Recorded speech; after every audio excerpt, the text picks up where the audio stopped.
নমস্কার বন্ধুরা, আজকে আবার একটা আপডেট নিয়ে চলে এসেছি। চাকরি সংক্রান্ত বিভিন্ন আপডেট পাওয়ার জন্য আমার চ্যানেলটিকে অবশ্যই সাবস্ক্রাইব করো। তো দেখতেই পাচ্ছ, পশ্চিমবঙ্গে ওবিসি সার্টিফিকেট নিয়ে একটা বিশাল বড় একটা আপডেট চলে এসেছে। হাইকোর্টের ডিভিশন বেঞ্চের তরফ থেকে সেটি দেওয়া হয়েছে।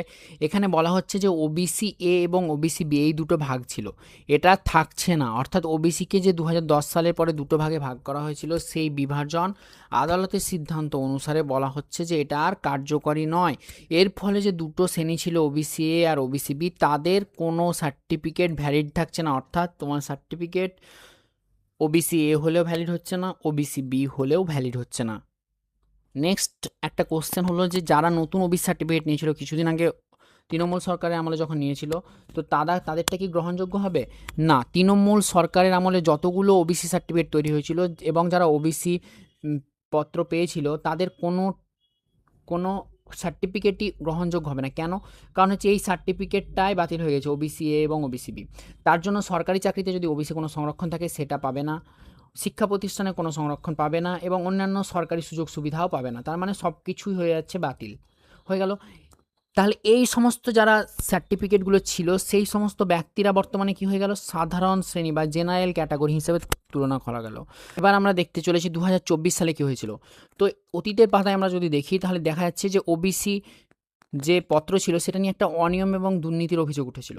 ঠিক আছে, তার জন্য 2024 সালে কলকাতা হাইকোর্ট কি করেছিল, যে 66 লিস্ট ছিল ওবিসি, সেটাকে বাতিল করে দেয় এবং নতুন করে একটা সমীক্ষা করে ওবিসি তৈরির নির্দেশ দিয়েছিল। তো রাজ্য সরকার ছিল তখনকার আমলে তৃণমূল সরকার, তিনি এই সিদ্ধান্তের ব্যাপারে সুপ্রিম কোর্টে গেছিলেন তারা, এবং সুপ্রিম কোর্টে কিন্তু ওই 66 যে ওবিসি সম্প্রদায় বাতিলের নির্দেশ ছিল সেটা কিন্তু বহাল রেখেছিল।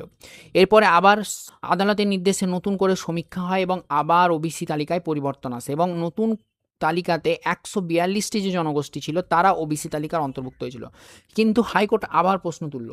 কেন? কারণ হচ্ছে এই যে সমীক্ষাটা করা হয়েছিল সেটা খুব কম সংখ্যক নমুনার ভিত্তিতে তৈরি করা হয়েছিল, অর্থাৎ মাত্র 2500টি নমুনা সংগ্রহ করে তৈরি করা হয়েছিল। তাই আবার মামলাটা খারিজ হয়ে যায়। এরপরে রাজ্য সরকার, তৎকালীন তৃণমূল সরকার, আবার সুপ্রিম কোর্টের দ্বারস্থ হয়েছিল এবং সুপ্রিম কোর্টে এ ব্যাপারে একটা স্থগিতাদেশ সেটা দেয়নি কিন্তু। ফলে যে ওবিসি যে শংসাপত্র ছিল সেই প্রক্রিয়াটা চলতে থাকে। কিন্তু পরবর্তীকালে কলকাতা হাইকোর্ট নতুন যে সার্টিফিকেটগুলো ছিল সেগুলোর বৈধতাকে বাতিল করে দিল। অর্থাৎ কোনো ওবিসি সার্টিফিকেট তৃণমূল সরকারের আমলে তৈরি হওয়া ভ্যালিডই থাকলো না। এরপরে নতুন সরকার এসে কি পরিবর্তন করলো সেটা এবার আমরা জানবো। দেখো, নতুন সরকার এসে যে বিজেপি সরকার ক্ষমতায় আসার পরে যে ওবিসি এ ছিল এবং ওবিসি বি ছিল, এই বিভাজনটাকে তুলে দিল এবং একটাই মাত্র সংরক্ষণ থাকবে, সেটা হচ্ছে ওবিসি। এই জন্য রাজ্য সরকারের পক্ষ থেকে আগের যে মামলাটা ছিল সুপ্রিম কোর্টে, সেটা কিন্তু প্রত্যাহার করে নিল নতুন বিজেপি সরকার। তাহলে সম্পূর্ণ সারমর্ম কি দাঁড়ালো? তৃণমূল সরকারের আমলে যদি তোমার ওবিসি সার্টিফিকেট তৈরি হয়, সমস্ত OBC certificate, say OBC A হোক বা ওবিসি বি হোক, তাদের সার্টিফিকেট বাতিল, কোনো সংরক্ষণের কাজে ব্যবহার করতে পারবে না সেটা। এবং তোমরা দেখতে পাচ্ছ সেটা হচ্ছে শিক্ষা চাকরি যারা সুবিধা পেয়েছিলে তারাও কিন্তু সমস্যায় পড়তে পারেন বা সমস্যায় পড়তে পারো তারাও। ঠিক আছে, তো এই হচ্ছে ওবিসি সার্টিফিকেটের শংসাপত্র নিয়ে যে সমস্ত চাকরির আবেদন করেছিলে তোমরা, বা নিয়োগ প্রক্রিয়া চলছিল বা কাউন্সেলিং চলছিল, সমস্ত কিছুতে একটা নতুন করে একটা জটিলতা তৈরি হচ্ছে। ফলে আপকামিং যে রিক্রুটমেন্টগুলো আছে সেটার ওপরেও প্রভাব পড়তে পারে। এবার গুরুত্বপূর্ণ কথা কি, মেন কথা, সম্প্রদায় যেগুলো আছে সম্প্রদায় এবং সব পুরনো ওবিসি সার্টিফিকেট বাতিল হয়ে গেল। তৃণমূল সরকারের আমলে কোনো সার্টিফিকেট চলছে না। এবার যদি তোমার কাছে নতুন কোনো ওবিসি সার্টিফিকেট থাকে, তাহলে সেটি কোন নিয়মে কখন তৈরি হয়েছে এবং কোন তালিকায় দেওয়া হয়েছিল সেটা বিবেচনা করে তোমার সার্টিফিকেট তখন দেখা হবে। তাই এখন পর্যন্ত এটাই যে তৃণমূল সরকারের আমলে সমস্ত সার্টিফিকেট বাতিল।